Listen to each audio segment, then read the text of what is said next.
ധ്യാനാണെങ്കിൽ ഇന്റർവ്യൂലൊക്കെ ഒരുപാട് പേര് പറയുന്നുണ്ട്, ഇന്റർവ്യൂവിലെ തമാശകൾ സിനിമയിൽ കിട്ടുന്നില്ല എന്നൊക്കെ പറയുന്നുണ്ട്. പക്ഷെ ഇന്റർവ്യൂ ഇസ് ഡിഫറെന്റ്, സിനിമയിലെ കഥാപാത്രം ഇസ് ഡിഫറെന്റ്. അപ്പോൾ അവിടെ ഇതിനിടയിൽ കുറെ പേര് ഇത് ഭയങ്കര കോമഡി പടമാണെന്ന് വിചാരിച്ചു പോയി കുറെ ആൾക്കാരുണ്ട്.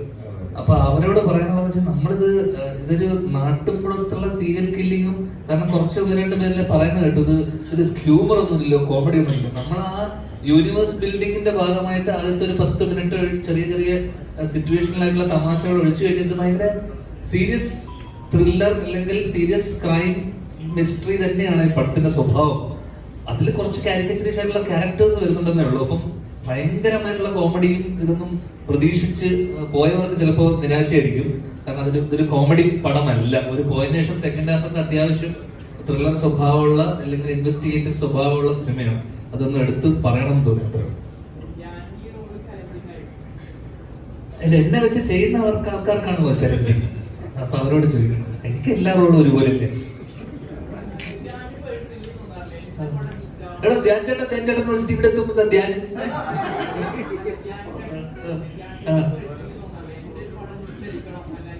ഏതാ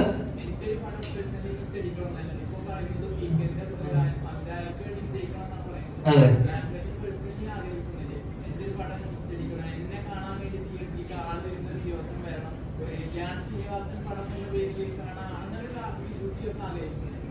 അങ്ങനെ ഒരു ആഗ്രഹം ഇല്ല. നീ അല്ലല്ല ചോദിച്ചത് കറക്റ്റല്ലേ? അല്ല, എനിക്ക് അങ്ങനെ സത്യമായിട്ടും, കാരണം ഇങ്ങനെ ഒരു സിനിമ ഒരു കഥ വരുമ്പോൾ അവര് വളരെ പാഷനേറ്റ് ആയിട്ട് അവര് വിസ്ലിംഗ് വുഡ്സ് എന്നൊക്കെ പറഞ്ഞ് ഇൻസ്റ്റിറ്റ്യൂട്ടിൽ നിന്നൊക്കെ പാസ് ഔട്ടായി അവർ ആദ്യമായിട്ട് നമ്മുടെ അടുത്തൊരു കഥയായിട്ട് വരുന്ന സമയത്ത് നമ്മൾ കാണുന്നത് അവരുടെ ഒരു പാഷനും അല്ലെങ്കിൽ അവരവിടെ നിൽക്കുക എന്നുള്ളതാണ്. ആസ് ആക്ടർ ഞാൻ പൊതുവേ ചെയ്യുന്നത് ഈ പറഞ്ഞ പോലെ ഡയറക്ടേഴ്സിന്റെ കൂടെ നിൽക്കുക, അവരുടെ ഒരു കൺവിക്ഷനോട് നിൽക്കുക. അപ്പൊ അവരുടെ എന്റെ സന്തോഷത്തിനപ്പുറം ഐ എം ഹാപ്പി ഫോർ ഈ രണ്ട് ഡയറക്ടേഴ്സ് അല്ലെങ്കിൽ പുതിയ ന്യൂജ് അവർ പുതിയ ഡയറക്ടേഴ്സാണ്. അപ്പൊ നമ്മൾ കുറച്ച് വർഷമായിട്ട് ഇവിടെ സക്സസും വല്ലപ്പോഴുള്ള സക്സസ് ആണെങ്കിൽ പോലും അതൊക്കെ നമ്മൾ കണ്ടുവരുന്നുണ്ടല്ലോ. അപ്പൊ ആണ് പേഴ്സണലോട്ട് എനിക്ക് ഭയങ്കരമായിട്ട് ഇനി വലിയൊരു സക്സസ് ഒന്നും ഞാൻ ആഗ്രഹിക്കുന്നില്ല, പ്രത്യേകിച്ച് അഭിനയത്തിന്റെ കാര്യത്തിൽ. ഞാൻ മേ ബി സംവിധാനമൊക്കെ ചെയ്യുന്ന സിനിമയൊക്കെ വരുന്ന സമയത്ത് അതിലാണ് എനിക്ക് ലവ് ആക്ഷൻ ഒക്കെ ചെയ്ത സമയത്തൊക്കെ ആയിരുന്നു എനിക്ക് ഫസ്റ്റ് ദിവസം പടാറുന്നതിന് മുന്നേ ടെൻഷനൊക്കെ ഉണ്ടായിരുന്നത്. സ്വാഭാവികമായിട്ട് അഭിനയിക്കുന്ന സിനിമ വരുമ്പോൾ എനിക്ക് അങ്ങനത്തെ ടെൻഷനും കാര്യങ്ങളൊന്നും ഉണ്ടാവാറില്ല. അപ്പൊ ഇതൊക്കെ ഇതിന്റെ ഭാഗമല്ലേ ഈ സക്സസും. ഈ പറയുന്ന പോലെ 2 ആഴ്ചക്കപ്പുറം ഈ സക്സസ് ഒന്നുമില്ല. അപ്പം പടം ഓടുക, അത്ലറ്റികമായിട്ട് സിനിമ ഓടുക എന്നുള്ളതാണ് എല്ലാവരുടെയും ആവശ്യം. ഓടിയാൽ സന്തോഷം, ഓടിയില്ലെങ്കിൽ അടുത്തതിൽ നോക്കാം എന്നുള്ളത് മാത്രമേ ഉള്ളൂ, വേറൊന്നുമില്ല.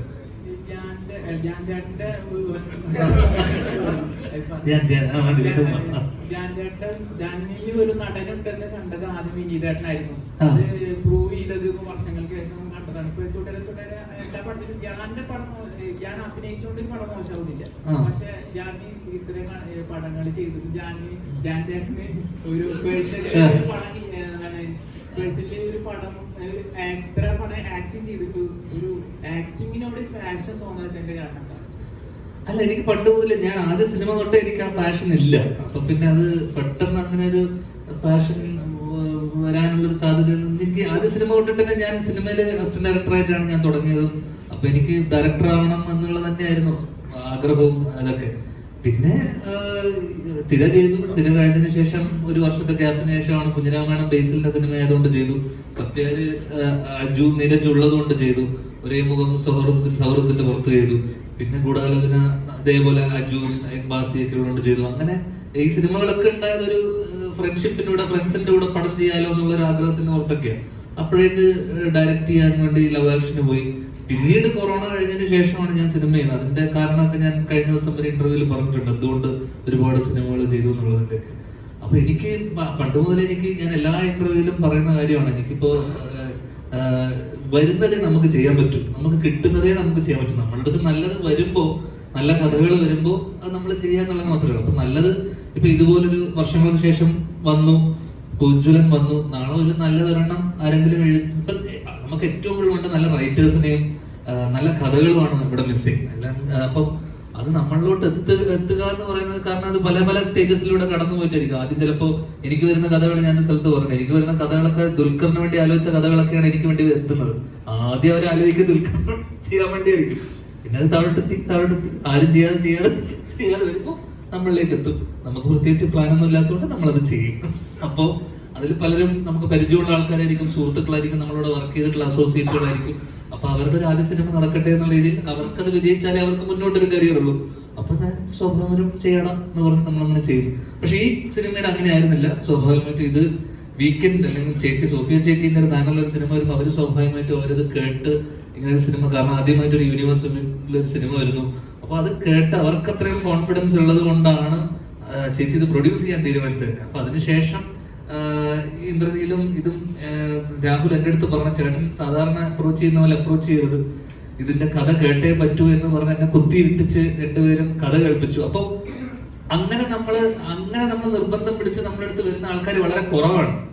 അല്ലെങ്കിൽ നമ്മൾ പലപ്പോഴും ലാസ്റ്റ് മിനിറ്റ് പോയിട്ട് പല സിനിമകളിലും ഏറ്റവും അവസാന നിമിഷമൊക്കെയാണ് നമ്മൾ പോയി ജോയിൻ ചെയ്യുന്നത്. പക്ഷെ ഇവര് ഞാൻ നിരന്തരമായ ഫോണിലൂടെയും സിനിമ തുടങ്ങുന്നതിന് മുന്നേ ഒക്കെ ആയിട്ട്, അപ്പോൾ ഇവർ അത്രമാത്രം എന്നെ ഇൻവോൾവ് ചെയ്യിപ്പിച്ചു. അപ്പൊ അതുകൊണ്ട് തന്നെ അതിന്റെ റിസൾട്ട് എന്നോട് ഇന്ന് കഴിഞ്ഞ ദിവസം കണ്ട ആൾക്കാരൊക്കെ എടുത്തു പറഞ്ഞൊരു കാര്യം, ഞാൻ നന്നായി അഭിനയിച്ചു എന്നോട് കുറെ പേര് എന്നോട് വിളിച്ചു പറഞ്ഞു, നന്നായി ചെയ്തു, അല്ല നല്ല രസമുണ്ട് കാണുന്ന സിനിമയിൽ. അതിന്റെ എല്ലാ ക്രെഡിറ്റും എന്റെ സംവിധായകർക്കുള്ളതാണ്. കാരണം അവരെന്നെ അത്രമാത്രം ട്രസ്റ്റ് ചെയ്തതിനപ്പുറം എന്നെ അതിന് മാത്രം ഇൻവോൾവ് ചെയ്യിപ്പിച്ചത് കൊണ്ടാണ് നമുക്കും അത് ഇൻവോൾവ്മെന്റ്, അല്ലെങ്കിൽ അവരുടെ ഒരു പാഷൻ അല്ലെങ്കിൽ കമ്മിറ്റ്മെന്റിന്റെ പുറത്താണ് നമുക്കിനി കൂടുതൽ ചെയ്യണം, ഇത് നന്നാക്കണം എന്നുള്ളൊരു സാധനം. ഇത് പലപ്പോഴും നമ്മൾ പല സംവിധായകരുടെ കേസിലും കാണാത്തത് കൊണ്ട് ചില സിനിമകൾ, പിന്നെ അധികമായിട്ട് കഥ നന്നാവണം, സിനിമ നന്നാവണം, ഓവറോൾ നന്നാവണം. ഇത് എല്ലാ ക്രെഡിറ്റും നമ്മുടെ അഭിനയം അല്ലെങ്കിൽ നമ്മുടെ എല്ലാവരുടെയും ഇതിന് എന്താ പറയുക നന്നായിട്ടുണ്ട് എന്ന് പറയുമ്പോൾ അതിന്റെ കാരണം ക്രെഡിറ്റ് മൊത്തം നമ്മുടെ സംവിധായകർക്കുള്ളത് തന്നെ. ഈ യൂണിവേഴ്സ് കംപ്ലീറ്റ് ആവണമെങ്കിൽ എത്ര സിനിമ ചെയ്യാനുള്ള ഒരു പ്ലാൻ? നെക്സ്റ്റ് ജാമ്പിയാണല്ലോ, നിങ്ങളതിന്റെ ഒരു പോസ്റ്റ് ക്രെഡിറ്റ്സ് കണ്ടു കാണുമല്ലോ ജാമ്പിയുടേത്. ഇത് കണ്ടപ്പോൾ കണ്ടിരുന്നോ? അതാണ് നെക്സ്റ്റ്. അത് കഴിഞ്ഞിട്ട് ഒരു 2 മൂവികളുണ്ട്. ടോട്ടൽ 5 ആവും. അപ്പൊ ഈ ഞാനിലേക്ക് തന്നെ വരാനുള്ള കാരണം നേരത്തെ ഞാൻ ചേട്ടൻ ചോദിച്ചത്, ഞാനെ വെച്ച് ചലഞ്ചിങ് അല്ലേ ആയിരുന്നോ? ഇല്ല, ഞങ്ങൾ അങ്ങനെ വീക്കെൻഡ് ഇന്ന നടനെ വെച്ച് ചലഞ്ച് അങ്ങനെ ചിന്തിക്കില്ല. നമ്മളൊരു കഥ ഇഷ്ടപ്പെട്ട് മുമ്പോട്ട് പോകുമ്പോൾ നമുക്ക് ഇന്ന ആക്ട് ഇതിന് സൂട്ടാകും എന്ന് പറഞ്ഞാൽ നമ്മൾ അപ്രോച്ച് ചെയ്യുന്നത് അങ്ങനെയാണ്. അല്ല നമ്മൾ അതിൻ്റെ അത് വേറെ ചിന്തിക്കാറില്ല. എന്താണ് ധ്യാൻ ചേട്ടൻ കൂടെയുള്ള എക്സ്പീരിയൻസ്? അത് മാത്രമല്ല, വീക്കെൻഡ് നടനപ്പുറം ഏറ്റവും കൂടുതൽ പുതുമുഖ സംവിധായകർക്ക് അവസരം കൊടുത്ത ബാനറും കൂടിയാണ്. മനസ്സിലായില്ലേ? ഇപ്പം RDX ആയിക്കോട്ടെ, കൊണ്ടലായിക്കോട്ടെ, ഇതോടൊപ്പം തന്നെ നമുക്ക് പുതിയ സംവിധായകരും കൂടെ കിട്ടുകയാണ് മലയാള ഇൻഡസ്ട്രിക്ക്. അപ്പം ആ രീതിയിൽ ചേച്ചിനെ സംബന്ധിച്ചിടത്തോളം നമുക്കറിയില്ല, പ്രൂവ് ചെയ്ത ആൾക്കാരല്ല പലപ്പോഴും, ഫസ്റ്റ് അറ്റംപ്റ്റ് ആണ് പലരുടെയും. അപ്പം അതുകൊണ്ട് ചേച്ചി അത്രമാത്രം ഇവരെ ഒരു എന്താ പറയുക, ആ ഒരു സബ്ജക്റ്റിൽ ഒരു കോൺഫിഡൻസിന്റെ പുറത്താണ് എനിക്ക് തോന്നിയിട്ടുള്ളത് അവര് ആ ബ്ലൈൻഡ് ആയിട്ട് ഒരു ഗാമ്പിൾ എടുക്കുന്നത്. അപ്പം അത് വലിയ ധൈര്യം തന്നെയാണ് തീർച്ചയായിട്ടും. പിന്നെ എല്ലാവരും ചോദിക്കുന്ന ചോദ്യം പറഞ്ഞാൽ മിന്നൽ മുരളിയും ഞാനും ഡിക്റ്റേറ്റീവ് ഉജ്ജലുമായിട്ട് ഒരു കോമ്പിനേഷൻ ഫിലിം ഉണ്ട്. അതായത് മിന്നൽ മുരളി 2 അല്ലെങ്കിൽ ഡിക്റ്റേറ്റീവ് ഉജ്ജലിന്റെ 2ാം ഭാഗം വരുമ്പോൾ രണ്ടാമതും നിൽക്കുമോ എന്നുള്ളൊരു ചോദ്യം വരുന്നു. നമ്മളിപ്പം വീക്കെൻഡ് സിനിമാറ്റിക് യൂണിവേഴ്സ് എന്ന് പറഞ്ഞിട്ട് നമ്മളത് ക്രിയേറ്റ് ചെയ്തു. അതിൽ ഫസ്റ്റ് സിനിമയാണ് മിന്നൽ മുരളി. സെക്കൻഡ് നമ്മളിപ്പം ഡിറ്റക്റ്റീവ് ഉജ്ജ്വലൻ ചെയ്തു. അപ്പോൾ ഇനി അടുത്ത 3 മൂവീസിലൂടെ പല ക്യാരക്ടേഴ്സ് വരുന്നുണ്ട്. ഇനി അത് കഴിഞ്ഞിട്ടൊരു മൂവിയിൽ ചിലപ്പോൾ ഇതിനകത്തുള്ള പല ക്യാരക്ടേഴ്സും ഒരുമിച്ച് വരുന്നതായിരിക്കും. അത് നമ്മളത് ഫ്യൂച്ചറിലുള്ള കാര്യങ്ങളാണ്. നമ്മൾ അങ്ങനെയാണ് അതിൻ്റെ ഡിസ്കഷൻ ഉണ്ട്.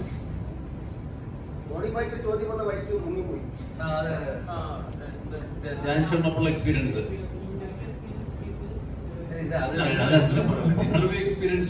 അങ്ങനെ പറയല്ലേ, എക്സ്പീരിയൻസ് ഞാൻ പുള്ളി പേഴ്സണലായിട്ട് കുറെ നല്ല ചോദ്യങ്ങൾ ചോദിക്കും, അതിനകത്ത് തമാശ കലർന്ന അല്ലെങ്കിൽ തമാശ വേണ്ട ഉത്തരങ്ങൾ പറയുന്നത് അതല്ലല്ലോ. പുള്ളി നടന്നുള്ള രീതിയിൽ മികച്ച നടൻ തന്നെയാണ്. പിന്നെ പറഞ്ഞാൽ തന്നെ എനിക്ക് തോന്നിയിട്ടുള്ളത് മലയാള സിനിമയ്ക്ക് നഷ്ടമാകുന്നത് പുള്ളി നല്ലൊരു എഴുത്തുകാരനാണ്. പക്ഷെ എന്തായാലും ഇച്ചിരി മടി പിടിച്ച് എഴുതുന്നില്ല. പുള്ളിയുടെ അടുത്ത് എനിക്ക് ഒന്ന് 2-2.5 വർഷം മുമ്പ് പറഞ്ഞുള്ള ശ്രദ്ധിച്ചത് സബ്ജക്ട്സിന്റെ ഇതിവിടുത്തെ ഞാൻ പറയുന്നില്ല. പക്ഷെ അതുപോലെ നല്ല 1-2 സബ്ജക്ട് പുള്ളിയുടെ അടുത്ത് പറഞ്ഞിട്ടുണ്ട്. അതൊക്കെ എനിക്ക് ഒന്ന് വരും വർഷങ്ങളിൽ പുള്ളി സംവിധാനം ചെയ്യുകയോ മറ്റാർക്കെങ്കിലും കൊടുക്കുകയോ ചെയ്യുന്നെങ്കിൽ ഞാൻ മിനിമം പറഞ്ഞു.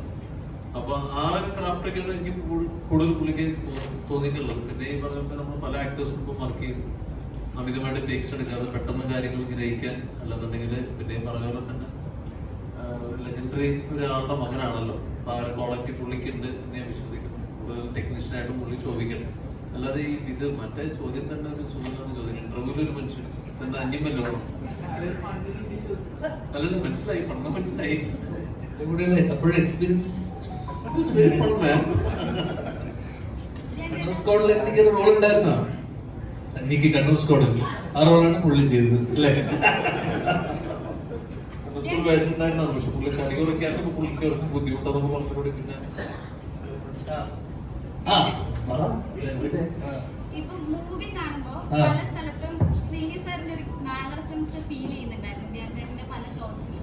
അത് അറിഞ്ഞുകൊണ്ടിട്ടതാണോ അതോ ഔട്ട് കണ്ടപ്പോ ചേട്ടന് ഫീൽ ചെയ്തായിരുന്നോ? എന്റെ അച്ഛനല്ലേ, ചിലപ്പോ അങ്ങനെ തോന്നേക്കാം. എന്റെ ആദ്യം സിനിമ കണ്ട് ഇഷ്ടപ്പെട്ടു എന്ന് പറഞ്ഞ മെസ്സേജ് അയച്ച ഒരാളാണ് കേട്ടോ അവള്.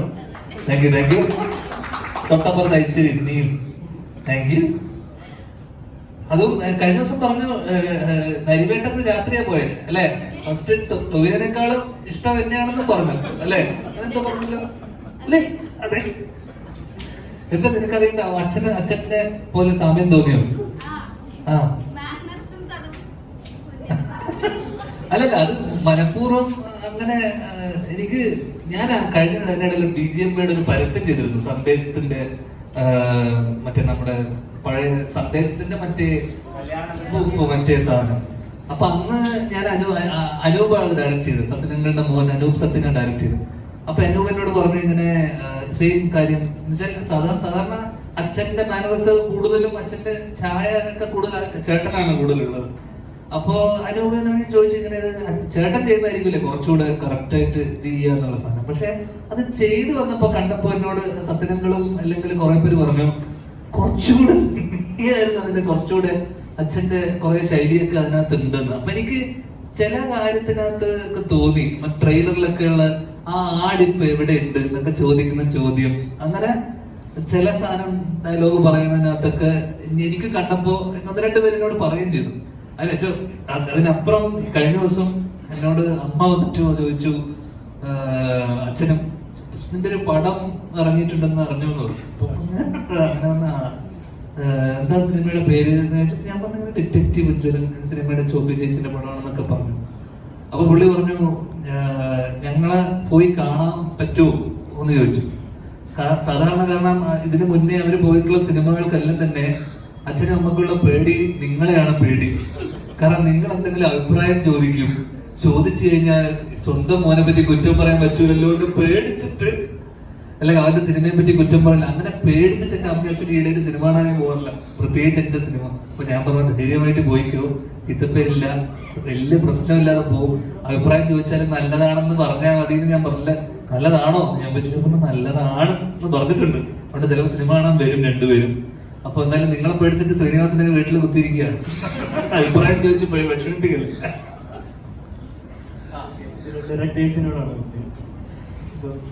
നിങ്ങളെ പോലെ തന്നെ ഇൻഡിപെൻഡന്റ് ആയിട്ട് സിനിമയിലേക്ക് വരണം, അല്ലെങ്കിൽ ആരെ അസിസ്റ്റ് ചെയ്യാതെ സിനിമയിലേക്ക് വരണമെന്ന് ആഗ്രഹിക്കുന്ന ഒരുപാട് ആളുകൾ ഇപ്പോഴുണ്ട്. അപ്പൊ നിങ്ങൾ ഈ ഒരു പ്രൊഡ്യൂസറിനെ കണ്ടുപിടിക്കുന്നത് എന്തൊക്കെ സ്ട്രഗിൾസ് അനുഭവിച്ചിട്ടുണ്ട്? അതേപോലെ സോഫിയ മാമിനെ കൺവിൻസ് ചെയ്ത് എങ്ങനെയാണ്? ആക്ച്വലി ഒരു സ്ട്രഗിളും ഇല്ലായിരുന്നു. ഞാൻ മാമിന് ഒരു മെയിൽ അയച്ചു, നമ്മുടെ ഒരു ചെറിയൊരു ബ്രീഫ് വെച്ച് എനിക്ക് ഒരു ജോണറിനെ പറ്റി മെൻഷൻ ചെയ്ത് ഒരു 10 minutes എനിക്ക് റിപ്ലൈ കിട്ടി. ഞാൻ കഥ പറഞ്ഞു, ഞാൻ 2022-ലാണെന്ന് തോന്നുന്നത് സ്റ്റോറി പറയുന്നത്. അപ്പോൾ സ്റ്റോറി പറഞ്ഞു മാമിന് ഇഷ്ടമായി.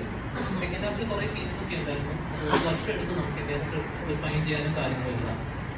പ്രൊഡക്ഷൻ ടീം കംപ്ലീറ്റ്ലി കോപ്പറേറ്റീവ് ആയിരുന്നു നമ്മുടെ അടുത്ത്. സോ നമുക്ക് സ്ട്രഗിളൊന്നും ഇല്ലായിരുന്നു. അറ്റ്ലീസ്റ്റ് ഞങ്ങൾക്ക് ഭയങ്കര ഈസി ആയിട്ട് ചെയ്യാൻ പറ്റിയ സിനിമ. അപ്പോൾ പ്രീ പ്രൊഡക്ഷൻ ആണെങ്കിലും ഷൂട്ട് ടൈം ആണെങ്കിലും പോസ്റ്റ് പ്രൊഡക്ഷൻ മൊത്തത്തിൽ വളരെ ഈസി ആയിട്ടുള്ള പ്രോസസ്സായിരുന്നു. സത്യം സ്ട്രഗിളൊന്നുമില്ലായിരുന്നു. നിങ്ങൾ രണ്ടുപേർക്കിടയിൽ അഭിപ്രായ വ്യത്യാസങ്ങൾ ഉണ്ടാവാറില്ല. അപ്പോൾ അതൊക്കെ എങ്ങനെയാണ് സോർട്ട് ഔട്ട് ചെയ്തത്? അതിൽ ഷൂട്ടിന് മുമ്പ് തന്നെ സോർട്ട് ഔട്ട് ചെയ്തായിരുന്നു. നമ്മളെല്ലാം കംപ്ലീറ്റ്ലി ആ സെയിം പേജ് ആയിട്ടാണ് നമ്മൾ ഷൂട്ടിലേക്ക് പോകുന്നത്. അപ്പോൾ ഓൺ സെറ്റിൽ അങ്ങനത്തെ എന്താ പറയുക ഡിഫറൻസ് ഓഫ് ഒപ്പീനിയനൊന്നും വരാറില്ലായിരുന്നു. ഞാൻ ചേട്ടൻ ഓൾറെഡി ഒരു ഇന്റർവ്യൂവിൽ പറഞ്ഞിട്ടുണ്ടായിരുന്നു, ഷൂട്ടിന് 2 ആഴ്ചക്ക് മുന്നേ സ്ക്രിപ്റ്റ് കേട്ടിട്ട് സജഷൻസ് പറഞ്ഞു. അപ്പോൾ നിങ്ങൾ ഭയങ്കര ടെൻസ്ഡായി, അല്ലെങ്കിൽ ആ 2 വീക്ക് എങ്ങനെയാണ് നിങ്ങൾ പിന്നെ സ്ക്രിപ്റ്റ് ചെയ്തത്? അല്ല, ആക്ച്വലി സജഷൻ നല്ലതായിരുന്നു. അപ്പോൾ അത് ഇൻകോർപ്പറേറ്റ് എങ്ങനെ ചെയ്യണം എന്ന് ആലോചിച്ചിട്ട് ചെറിയൊരു ടെൻഷനായിരുന്നു. പക്ഷെ അത് 2-3 ദിവസത്തിൽ നമ്മൾ സ്ക്രിപ്റ്റ് ചേഞ്ച് ചെയ്തു. അപ്പോൾ അങ്ങനെ അത്ര വലിയൊരു പ്രോസസ്സൊന്നും അല്ലായിരുന്നു. സെക്കൻഡ് ഹാഫിലൊരു ചെറിയൊരു പ്ലോട്ട് പോയിന്റ് ആയിരുന്നു അത്. വലിയ ടെൻഷൻ ഒന്നുമില്ലായിരുന്നു.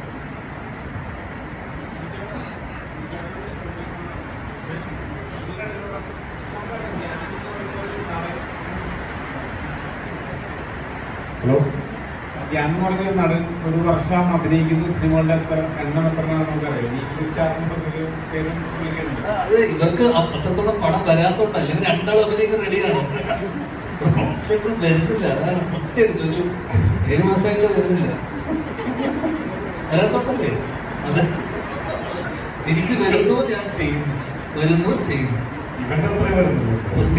അല്ല, നമുക്കിതിപ്പോ സിനിമ കാണുമ്പോൾ നമുക്ക് മനസ്സിലാവുന്നത് നമുക്ക് ഒരു സിനിമ കഴിയുമ്പോൾ അടുത്ത സിനിമ കഴിയുമ്പോൾ ഒരു കഥാപാത്രത്തിലേക്ക് വരാൻ തന്നെ നമുക്ക് അതിനുവേണ്ടി പ്രിപ്പയർ ചെയ്യണം പല കാര്യങ്ങൾ ചെയ്യുന്ന ഒരു കാര്യമാണ്. ഞാൻ 7 വർഷം 13-15 സിനിമകൾ മിനിമം ചെയ്തിട്ടുണ്ടോ? ഈ കഴിഞ്ഞ വർഷം ഞാൻ 13 ചെയ്തതില് ഞാൻ നടികറിൽ ഗസ്റ്റ് റോൾ ചെയ്തിട്ടുണ്ട്, ആനന്ദ് ശ്രീബാലിൽ ഗസ്റ്റ് റോൾ ചെയ്തിട്ടുണ്ട്, ഞാൻ ബാഡ് ബോയ്സിൽ 3-4 ദിവസമാണ് ഞാൻ അഭിനയിച്ചിട്ടുള്ളത്. ഇതെല്ലാം കൂട്ടിയിട്ടാണ് നിങ്ങൾ 13-14 എന്നൊക്കെ പറയണത്. അപ്പൊ അതിനകത്ത് ബാക്കിയിലൊക്കെ ഞാൻ വർഷങ്ങൾക്ക് ശേഷം മാത്രമേ ഉള്ളൂ. വർഷങ്ങൾക്ക് ശേഷം പിന്നെ 4 സിനിമയുള്ള ഞാൻ ഫുൾ ലെങ്ത് ഉള്ള സിനിമകൾ. ബാക്കി എല്ലാത്തിനകത്തും അവിടെ ഇവിടെ ചില്ലറ എന്നൊക്കെ പറഞ്ഞ പോലത്തെ പരിപാടിയാണ്. പക്ഷെ പറഞ്ഞു വരുമ്പോ 13-14 എണ്ണം ഉണ്ടെന്നേ ഉള്ളൂ. അല്ലാണ്ട് ഇതിൽ 4 എല്ലാം എന്റെ തലയിൽ ഇടരുത് കേട്ടോ.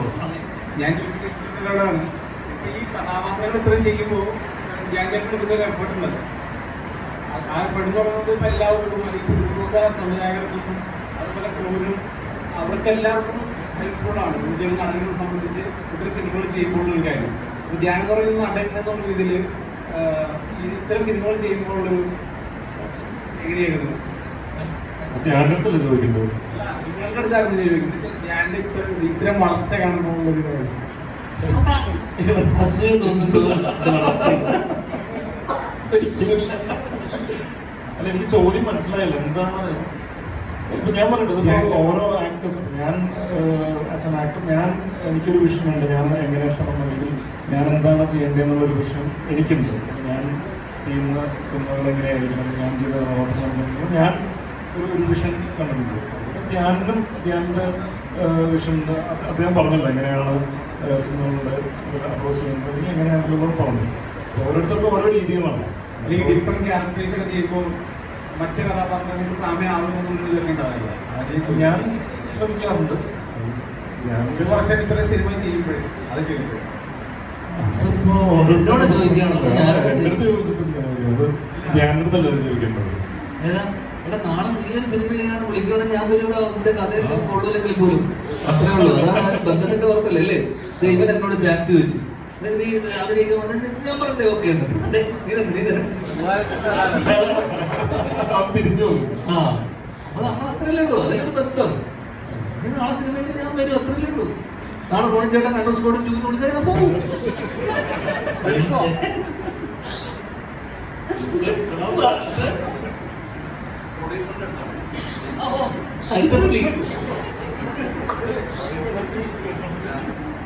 കുറെ സിനിമകളായി പിക്ചറിലേക്ക് എത്തിയിരിക്കുമ്പോൾ വലിയ സിനിമകൾ ചെറിയ സിനിമകളിൽ ഈ സിനിമ ഇത്തരം ചെറിയ സിനിമ പുതിയ സംവിധായകർക്ക് ചെയ്യാൻ തീരുമാനിക്കാൻ വലിയ പ്രൊഡ്യൂസറില്ല. അത്തരമൊരു തീരുമാനം ഞാൻ തന്നെ അങ്ങനെ ഒരു തീരുമാനം നമ്മൾ പുതിയ ഡയറക്ടേഴ്സ് ആദ്യമല്ലല്ലോ. ഒരുപാട് പുതിയ ഡയറക്ടേഴ്സായിട്ട് നമ്മളിപ്പോൾ സിനിമ ചെയ്തു, ആർട്ടിക്സ് ആയാലും. അപ്പം അതും പുതിയ ഡയറക്ടർ, അത് വലിയ ബഡ്ജറ്റ് മൂവിയായിരുന്നു, അതും നമുക്ക് വലിയ റിസ്ക് ആയിരുന്നു. അതും മെയിൻ ആക്ടേഴ്സ് അല്ലല്ലോ അതിനും അഭിനയിച്ചത്. ഇവരും വന്ന് ഇവരുടെ കഥ പറഞ്ഞ് നമുക്ക് ഒരു മീൻസ് അത് ഇഷ്ടപ്പെട്ടു. അവരിൽ നമുക്കൊരു കോൺഫിഡൻസ് ഉണ്ടായിരുന്നു. പിന്നെ ആക്ടർ എന്ന് പറയുമ്പോൾ നമുക്ക് ആ കഥയ്ക്ക് അനുയോജ്യമായ ആക്ടർ നമ്മൾ സെലക്ട് ചെയ്തു.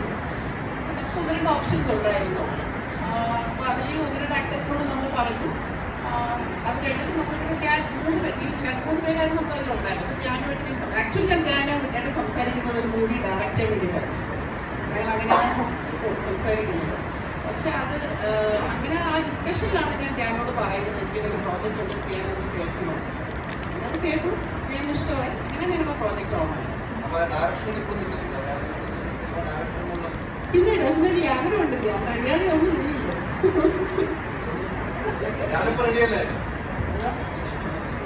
അതില് ചാൻസ് ചോദിച്ചാൽ വരാൻ വേണ്ട നടക്കില്ലോട്ടോ.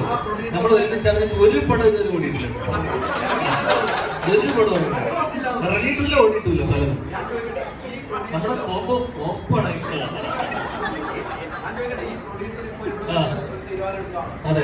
ക്യാരക്ടർ എന്ന നിലയിലേക്കാണ് ആദ്യം വന്നത്. ആ. ഇവിടെ വെച്ച് പ്രൊഡ്യൂസർ ഇപ്പോൾ ചെയ്യാൻ തയ്യാറാണ്, ആ, ഡയറക്ട് ചെയ്യാൻ തയ്യാറാണ്.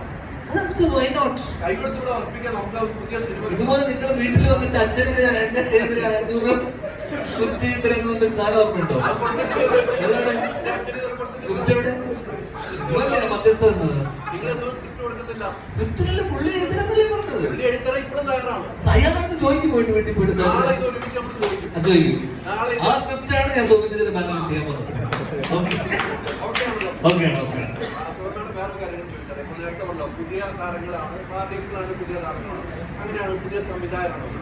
ഇവരൊക്കെ ഒന്ന് ഹിറ്റടിച്ച് പോയി കഴിഞ്ഞാൽ പിന്നെ മേഡത്തിന് തിരിഞ്ഞു നോക്കാനുള്ള ഫോറും മേഡം വെച്ച ഫോൺ എടുക്കാം. നമ്മളപ്പോഴത്തേക്ക് അടുത്ത പ്രോജക്റ്റിലോട്ട് പോവല്ലേ. അവര് വിളിച്ചാൽ സംസാരിക്കും, വിളിച്ചില്ലെങ്കിലും വിഷമമില്ല. അവർക്കൊരു ഫ്യൂച്ചർ ഉണ്ടായല്ലോ, പിന്നെ അവർക്ക് അതുമായിട്ട് മുമ്പോട്ട് പോകുമല്ലേ. അങ്ങനെ ഉള്ളൂ. നമുക്ക് സന്തോഷമാണ്. പിന്നെ നമ്മളുടെ ഒരു മൂവി കൂടെ അവർ വലിയൊരു ഡയറക്ടർ ആവുമ്പോൾ നമ്മൾ പ്രൊഡ്യൂസറാണല്ലോ എപ്പോഴും റിസ്ക് എടുക്കുന്നത്. അപ്പോൾ അതിൽ വിജയിച്ചു പോകുമ്പോൾ അവർക്ക് കഴിവുണ്ട്. പിന്നെ അത് ഫ്യൂച്ചറിൽ വിളിക്കാത്തവരൊക്കെ ഇഷ്ടമല്ലേ. അല്ല, അതുമായിട്ട് ബന്ധപ്പെട്ട് ഒത്തിരി വിഷയങ്ങൾ മേഡത്തിനാണ് കൊണ്ടായിട്ട് അതിനൊരു പ്രശ്നത്തിലാണ് ഇരിക്കുന്നതെന്ന് എനിക്ക് തോന്നുന്നു. മേഡത്തിനും കുറേ സംഭവങ്ങൾ ഉണ്ടായിരുന്നു.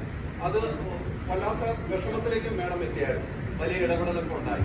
പിന്നെ ഒരു സിനിമയ്ക്ക് അവരെ സമീപിക്കണമെന്നോ അവരുമായിട്ട് ഇനി ഒരു കൈകോർത്തൊരു സിനിമ ചെയ്യണമെന്നോ വല്ല ആഗ്രഹമുണ്ടോ? ഇത് ഇൻഡസ്ട്രിയിൽ എല്ലാ പിണക്കവും ടെമ്പററി ആണല്ലോ. നമ്മൾ ആരും പെർമനന്റ്ലി ഒന്നും കൊണ്ട് നടക്കില്ലല്ലോ. ചിലപ്പോൾ ഞാനും പിണങ്ങും, വീണ്ടും സിനിമ ചെയ്യില്ല. സിനിമ ചെയ്തതിനു ശേഷം പണം കണ്ടേ ചെയ്യുന്നത്. അതുകൊണ്ട് ഇവിടെ ഒന്നും പെർമനന്റ് അല്ലല്ലോ, എല്ലാം ആ സമയത്ത്. ഞാൻ ചേട്ടാ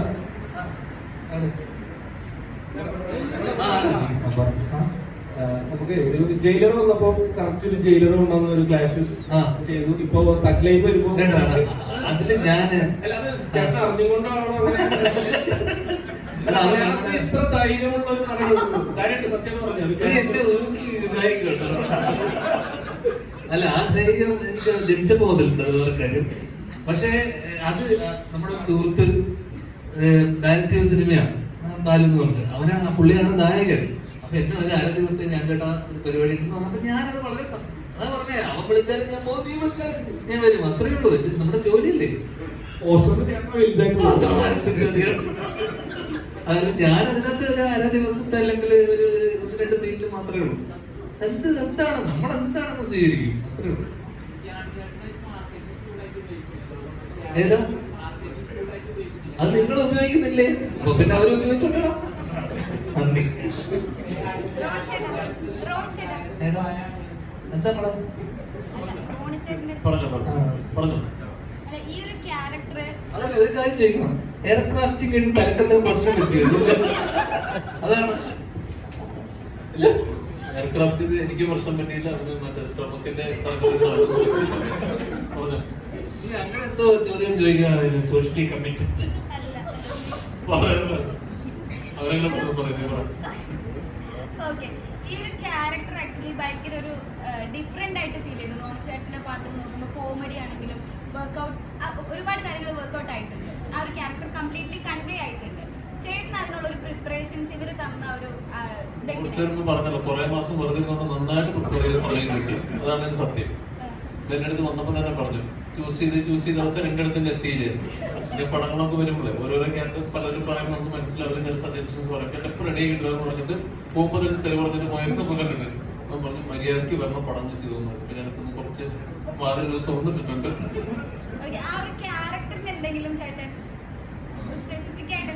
ഞാൻ ഇന്റർവ്യൂവിന്റെ അടുത്ത് പടം തുറന്നതിന് തലവശം പറഞ്ഞു, മീശ പരിപാടി കണ്ണൂർ സ്കോഡിന്റെ ആ ഒരു പരിപാടി മോൾഡിങ് ബ്രേക്ക് മീശ എടുക്കുന്ന പരിപാടി അവര് പറഞ്ഞാണോ ഞാൻ പറഞ്ഞെനിക്ക് ഓർമ്മയില്ല. ഞാൻ പറഞ്ഞു അത് ചെയ്തിട്ടുണ്ടായിരുന്നു. പിന്നെ എനിക്ക് പരിചയമുള്ള ആളുടെ മാറ്റേഴ്സ് നമ്മൾ ചെയ്ത് വെച്ചത് എടുക്കലൊക്കെ നമ്മൾ കുറെ പോയി ചീപ്പ് എടുത്തിട്ട് നമ്മൾ തല ചെയ്യുന്നതും പിന്നെ മീശ ഇല്ലാത്ത മീശയുടെ മുകളിൽ ചെയ്യുന്നതും അങ്ങനെ. പിന്നെ അത് പിന്നെ ചില കാര്യങ്ങൾ നമ്മൾ ഓവർ ദി ബോർഡായി പോകുന്ന സമയത്ത് വളരെ എൻ്റെ ഒരു അനുജനെ പോലെ തന്നെ ഞാൻ പറഞ്ഞിട്ട് ഓവറാട്ടോ കുറച്ചോളം പറയും. ഞാൻ തന്നെ പറഞ്ഞിട്ടുണ്ട്, നമ്മൾ കുറച്ചിട്ടുണ്ട്. അല്ല ഞാൻ പറഞ്ഞത് അത് തിയേറ്ററിൽ വന്ന് പോകുന്നതിനൊക്കെ നല്ലതല്ല, നമ്മൾ കൂടുതലൊരു കോ ആക്ടർ പറഞ്ഞു തരണം. അങ്ങനെ ഒരുപാട് കാര്യങ്ങളുണ്ട്. പിന്നെ പുള്ളിയുടെ പടത്തിന്റെ ക്യാമറമാൻ നമ്മുടെ കണ്ണൂർ സ്കോഡിന്റെ ഡയറക്ടറായിരുന്നു. ഇവരൊക്കെ വളരെ സൗഹൃദങ്ങളുണ്ട്. അപ്പോ പല കൊള്ളാരെയും വിളിച്ച് ചെയ്തിട്ടുണ്ടെന്ന് തോന്നുന്നു. ഒന്നും പറഞ്ഞിട്ടില്ല, എന്നാലും നമുക്കറിയാം. മൂവി കഴിയുമ്പോഴത്തേക്ക് എല്ലാവരും ഒരു ഇരുത്തം വന്നൊരു പോലീസുകാരന്റെ കറക്റ്റ് ആയിട്ട് കൺവേ ചെയ്തിട്ടുണ്ട് എന്ന് പറയുന്നുണ്ട്. ആ ഒരു കുറേ നാളെ വീട്ടിലിരുന്നുണ്ടോ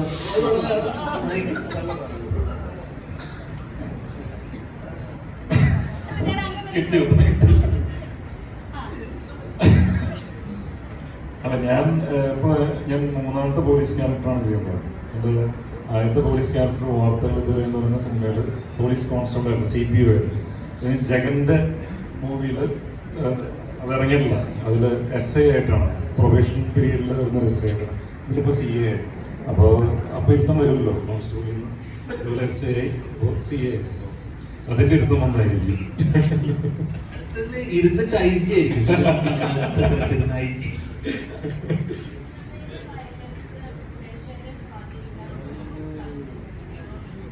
സീസണൊക്കെ കഴിഞ്ഞ ആ ചോദ്യമൊക്കെ ഔട്ടായി പോയി. അത് എവിടെയാ?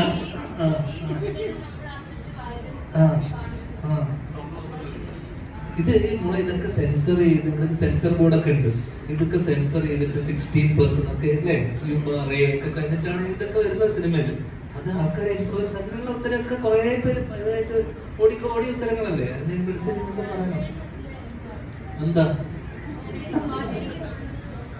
സ്വാധീനിക്കുന്നവൻ തോന്നുന്നുണ്ടോ? ചിലപ്പോ സ്വാധീനിക്കാം. നിന്നെ സ്വാധീനിച്ചിട്ടുണ്ടോ?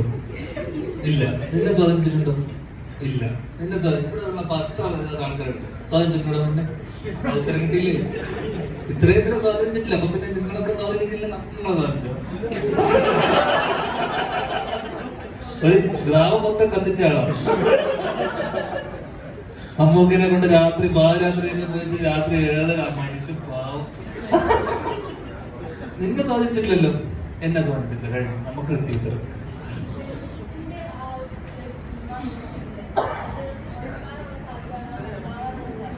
രണ്ടും ഉണ്ട്. ചിലപ്പോ നമുക്ക് ഉഴപ്പാം. പക്ഷെ ഇതൊക്കെ അൾട്ടിമേറ്റ്ലി ഇതിന്റെ ഡയറക്ടറെ ഡിപ്പെൻഡ് ചെയ്തിരിക്കുന്നു. ചിലപ്പോൾ നമ്മളിപ്പം ഞാനും അജുവും അല്ലെങ്കിൽ സിൻ ചേട്ടൻ അല്ലെങ്കിൽ നീൻ ചേട്ടനൊക്കെ ഒരു സെറ്റ് ആണെങ്കിൽ ഉഴപ്പാനുള്ള സാധ്യത വളരെ വളരെ കൂടുതലാണ്. മനസ്സിലായില്ലേ? ഹൈ ചാൻസസ് ഓഫ് ഉഴപ്പിന് സാധ്യതയുണ്ട്. കാരണം എല്ലാത്തിനകത്ത് ഉഴപ്പ് ചിലപ്പോൾ നമുക്ക് കണ്ടത് വരാം. പക്ഷെ അവിടെ സംവിധായകനോട് നമുക്കൊരു ബഹുമാനവും ഒരു കടിഞ്ഞാൺ കൺട്രോൾ സംവിധായകൻ എന്തായാലും ഉണ്ടാവും. അത് എന്റെ ചേട്ടന്റെ സെറ്റിൽ പോയപ്പോഴും ഞാനുണ്ട്, ബേസിലുണ്ട്, അവിടെ നീരജുള്ള ദിവസമുണ്ട്. നമ്മള് ഭീകര ഉഴപ്പാണ് ബാക്കിയുള്ള സമയങ്ങളിലൊക്കെ തന്നെ. പക്ഷെ അവിടെ ഒരാൾ വന്നിട്ട് ഇവിടെ എന്ന് പറഞ്ഞു കഴിഞ്ഞാൽ നമ്മൾ അച്ചടക്കത്തോടെ അവിടെ പോയി ഇരിക്കും. ഇപ്പോ നീഞ്ചേട്ടൻ എന്നോട് വർഷങ്ങൾക്ക് ശേഷം ചെയ്യുന്ന ദിവസം എന്നോട് പറഞ്ഞു ഇങ്ങനെ എത്ര മണിക്കാണ് ആരുടെ ഷൂട്ട്? അപ്പോ ഞാൻ പറഞ്ഞു ഇവിടെ 6 മണിക്കൊക്കെ ഫസ്റ്റ് ഷോട്ട് വരും. 6 മണിക്ക് 6 മണിക്ക് പട്ടി വരും എന്ന് പറഞ്ഞിട്ട് ഞാൻ 10 മണിക്കാൻ വരും. ഞാൻ നോക്കുമ്പോ 6:10 അവിടെ വന്നിട്ട് റെഡി ആയി നിൽപ്പുണ്ട്. അപ്പോ അവിടെ അതുപോലെ ആളുണ്ടാവുമ്പോ കറക്റ്റ് അനുസരണം അവിടെ വരും. അപ്പോ അവിടെ വലിയ ഇതൊന്നും കളിച്ചിട്ട് കാര്യമില്ല. ഞാൻ നേരത്തെ പറഞ്ഞ പോലെ നമുക്ക് തോന്നുന്ന ഈ സ്ക്രിപ്റ്റുകളുടെ ഒരു അപാകത, സ്ക്രിപ്റ്റുകൾ വന്ന് സ്ക്രിപ്റ്റിന് ഒരു ബലമില്ലാതെ വന്നു കഴിഞ്ഞാൽ സിനിമയ്ക്ക് വലിയ പരാജയം സംഭവിക്കുന്നു. നിർമ്മാതാക്കളുടെ സംഘടന പൊതുവെ പറയുന്നുണ്ട്, തിയേറ്റർ ഉടമകൾ പറഞ്ഞു ഈ സ്ക്രിപ്റ്റുകൾ സെലക്ട് ചെയ്ത് പ്രത്യേക സുഹൃത്തുക്കളുടെ വലയത്തിലാണ് ഈ സിനിമ നമ്മൾ ചെയ്യാറുള്ളത്. ഈ സ്ക്രിപ്റ്റുകൾ സെലക്ട് ചെയ്യുന്ന കാര്യത്തിൽ ഞാൻ പുറകോട്ട് പോകാറുണ്ട്. എനിക്ക് തോന്നുന്നു, സ്വയമായിട്ട് എനിക്ക് തോന്നുന്നതാണ്. എന്താ പറ്റിയാൻ ചോദിക്കുന്നത്, സ്ക്രിപ്റ്റുകൾക്ക് ഒരു ബലമില്ലെങ്കിൽ സിനിമയ്ക്ക് ഒരു പരാജയം വലുതായിട്ട് സംഭവിക്കാറില്ല. അതെന്താ സംശയം? അതല്ലേ ഫൗണ്ടേഷൻ. അതിൽ ഉത്തരം ഉണ്ടല്ലോ. നമ്മൾ അഭിനയിച്ച സിനിമകൾക്കൊന്നും അതില്ലായിരുന്നു എന്നുള്ളതാണ് ഏറ്റവും വലിയ ചോദ്യം. അത് വളരെ സത്യസന്ധതല്ലേ. നമ്മൾ ഒരു സിനിമയിൽ അഭിനയിച്ചു. എന്തിനാണ് നമ്മൾ അഭിനയിച്ച സിനിമ? നമ്മുടെ സൗഹൃദത്തിന്റെ പുറത്തല്ലേ. അവിടെ നമ്മൾ സ്ക്രിപ്റ്റ് ചോദിച്ചു, ആരെങ്കിലും ചോദിച്ചോ? നിങ്ങൾ ചോദിച്ചോ? ഞാൻ ചോദിച്ചോ? സ്ക്രിപ്റ്റിന്റെ ഫലത്തിനെ കുറിച്ച് അന്വേഷിച്ചോ? ഇല്ല. ബന്ധങ്ങളുടെ പുറത്തല്ലേ നമ്മൾ പോകുന്നത്. അപ്പോഴും ആ സിനിമയൊക്കെ പ്രൊഡ്യൂസ് ചെയ്ത് വലിയ വലിയ ബാനറുകളാണല്ലേ. അവരൊക്കെ അവരുടെ ഒരു വിശ്വാസം ഉണ്ടാവുമല്ലോ. അവരും അറിയാവുന്ന ആൾക്കാരാണല്ലോ. അപ്പൊ അവരുടെ ഒരു വിശ്വാസത്തിന്റെ പുറത്താണ് നമ്മൾ നിൽക്കുന്നത് അല്ലേ. നമ്മൾ അവരെ വിശ്വസിച്ച് പോകുന്നു. ചേച്ചി ഇത് കേട്ടു, അപ്പൊ എനിക്കൊരു 90% ഓക്കെയാണ്. കാരണം ചേച്ചി അതുപോലെ ഒരു ബാനറുള്ള ഇത്രയും സക്സസ് റേറ്റിൽ ഒരു ബാനർ കേൾക്കുമ്പോൾ അവർക്കൊരു കോൺഫിഡൻസ് ഉണ്ടെങ്കിൽ അവര് ഇതിന് കാശ് കൊടുക്കുള്ളൂ. അതുപോലെ നമ്മൾ ചെയ്ത സിനിമകളൊക്കെ തന്നെ അവർക്കൊക്കെ ആ സ്ക്രിപ്റ്റിന്റെ പുറത്ത് വിശ്വാസം ഉള്ളതുകൊണ്ടാണല്ലോ നമ്മൾ അവരെ വിശ്വസിച്ചിട്ടില്ലേ നമ്മൾ പോകുന്നത്. ഇത് പാളി പോകുന്ന എവിടെയാ? എക്സിക്യൂട്ട് ചെയ്ത് വരുമ്പോൾ പാളി പോവാം അല്ലേ. പടം ഷൂട്ടിനിടയിൽ പാളി പോവാം, അല്ലെങ്കിൽ വിചാരിച്ചതുപോലെ അതുപോലെ വർക്കൗട്ട് ആയില്ലെങ്കിൽ പാളിപ്പോകും. ഏത് ഘട്ടത്തിൽ വേണം പാളിപ്പോകും. പിന്നെ ചില സിനിമകൾ നമ്മൾ പറഞ്ഞ പോലെ എല്ലാവർക്കും യുനാനിമസ് ആയിട്ട് ഇഷ്ടപ്പെട്ടാലേ ഇന്ന് സൂപ്പർ ഹിറ്റിലോട്ടൊക്കെ ഒരു സിനിമ എത്തുന്നുള്ളൂ. യുനാനിമസ് ആയിട്ട് ഇഷ്ടപ്പെടണം. അപ്പൊ അത് വലിയ എന്താ പറയണ്ട, വളരെ സബ്ജക്റ്റീവ് ആയിട്ടുള്ള കാര്യമാണ് ഒരു സിനിമ ഇഷ്ടപ്പെടുക എന്നുള്ളത്. ഇപ്പൊ ഇന്നിപ്പോ ഈ വർഷം ഇറങ്ങിയ എത്ര സിനിമകളാണ്. ഇപ്പൊ കഴിഞ്ഞ ദിവസം ഇറങ്ങിയ, ഞാൻ ആസിഫായിട്ട് കഴിഞ്ഞ ദിവസം നമ്മൾ ഒരുമിച്ച് മോളുടെ ബർത്ത്ഡേക്ക് ഒരുമിച്ചുണ്ടായിരുന്നപ്പോൾ സർക്കിറ്റ് ഭയങ്കര നല്ല സിനിമയാണെന്ന് അഭിപ്രായം വന്നു. ഓക്കെ, ഇവിടുത്തെ റിവ്യൂസ് എല്ലാവരും തന്നെ നല്ല അഭിപ്രായം പറഞ്ഞു. എന്തുകൊണ്ട് തിയേറ്ററിൽ ആള് വന്നില്ല? എന്താണ്, നല്ല സിനിമ വന്നു, നല്ല സിനിമയാണെന്ന് അഭിപ്രായം വന്നു. അപ്പോൾ പുള്ളിക്ക് അതൊരു വിഷമം ഉണ്ടായിരുന്നു. അപ്പൊ പുള്ളി എന്നോട് പറയുന്നത് ആള് വരുന്നില്ല. അതെന്തുകൊണ്ടാണ്? നല്ല സിനിമയാണ്, ഇവിടുത്തെ റിവ്യൂസും ക്രിറ്റിക്സ് ഒക്കെ അഭിപ്രായം പറഞ്ഞിട്ടും തിയേറ്ററിലോട്ട് നല്ലതാണെങ്കിൽ പോലും തിയേറ്ററിലോട്ട് ആളുകൾ വരുന്നത് ഇപ്പൊ കുറഞ്ഞു ഭയങ്കരമായിട്ട്. അത്രയും ചൂസ് ചെയ്യുക ആൾക്കാർ. സിനിമ നന്നായതുകൊണ്ട് കാര്യമില്ല, എല്ലാ ഘടകങ്ങളും മാർക്കറ്റിംഗ് തൊട്ട് ഇത്രയും ഫാക്ടേഴ്സ് ഒക്കെ നന്നായി വന്നാലും മാത്രമേ ഒരു സിനിമ ഇതുള്ളൂ. പിന്നെ തിയേറ്റർ എക്സ്പീരിയൻസ് വേണ്ട സിനിമകൾ. തിയേറ്ററിൽ എന്തെങ്കിലും ഉണ്ടെങ്കിൽ, അല്ലെങ്കിൽ തിയേറ്ററിൽ പോയിട്ട് എക്സ്പീരിയൻസ് ചെയ്യാനുള്ള വകയുണ്ടെന്ന് കണ്ടാൽ മാത്രമേ ആൾക്കാർ ഇന്ന് തിയേറ്ററിലോട്ട് വരുന്നുള്ളൂ. അപ്പൊ അതിലുള്ള എക്സെപ്ഷൻ ആണ് പ്രിൻസ് പോലുള്ള സിനിമകൾ. കാരണം അതൊരു കുടുംബ ചിത്രമാണ്. സാധാരണ നമ്മൾ ഇന്റർവ്യൂലൊക്കെ പറഞ്ഞു, കാരണം പ്രിൻസിന്റെ വിജയം എന്ന് പറയുന്നത് സാധാരണ കുടുംബ ചിത്രം. പക്ഷെ ദിലീപേട്ടന്റെ ഒരു ആവറേജ് സിനിമ പോലും, ഒരു ആവറേജ് ആയാൽ തന്നെ ദിലീപേട്ടന്റെ പടം ഹിറ്റാണ്. കാരണം കുടുംബ ജനപ്രിയനാണ്. അപ്പൊ അദ്ദേഹത്തിന്റെ ഒരു ആവറേജ് സിനിമ വന്നാൽ തന്നെ മലയാളത്തിൽ അത് ഹിറ്റാണ്. ഇപ്പൊ ഈ സിനിമ ഇപ്പം ഇത്രയും ആൾക്കാർ വരാൻ സാധ്യത, അല്ലെങ്കിൽ നമ്മൾ കണ്ടൊരു സാധ്യത വെച്ചാൽ ഇതിലൊരു തിയേറ്റർ എക്സ്പീരിയൻസ് കൊടുക്കാൻ പറ്റും എന്നുള്ളൊരു വിശ്വാസമാണ്. കാരണം ഇതൊരു ഓർഡിനറി സിനിമയല്ല, ഇത് വെൽ മെയ്ഡ്, അത്യാവശ്യം ക്വാളിറ്റി ഉള്ള, ടെക്നിക്കലി സൗണ്ട് ആയിട്ടുള്ള, ഈ പറഞ്ഞ ഒരു തിയേറ്റർ എക്സ്പീരിയൻസ് കൊടുക്കാൻ സാധ്യതയുള്ള സിനിമ ആയതുകൊണ്ടാണ് നമ്മൾ ഇതിനെ പുഷ് ചെയ്യുന്നതും നമ്മൾ എടുത്തു പറയുന്ന കാര്യം അതാണ്. അപ്പോൾ ആ രീതിയിൽ ഇന്നത്തെ സിനിമക്ക് ഡെഫിനറ്റ്ലി തിയേറ്റർ എക്സ്പീരിയൻസ് കൊടുക്കാൻ പറ്റിയില്ലെങ്കിൽ ഈ സിനിമ തിയേറ്ററിൽ വീണു. എന്തൊക്കെയോ ചോദിച്ചു, എന്തൊക്കെയോ പറഞ്ഞു. വലിയ റിവ്യൂ ചെയ്തിട്ടുള്ള ആളുകളാണ്. ഇപ്പൊ നമ്മുടെ സിനിമയ്ക്കാണ് നല്ല റിവ്യൂസ് ആണ് സാറും ഈ സിനിമ ഒരു മോശം പറഞ്ഞിട്ടില്ല. ധ്യാൻ ചെയ്തുകൊണ്ടിരുന്ന സിനിമ എന്ന നിലയിലേക്ക് വരെ പറയുന്നത് റിവ്യൂസ് ഒക്കെ പറഞ്ഞു.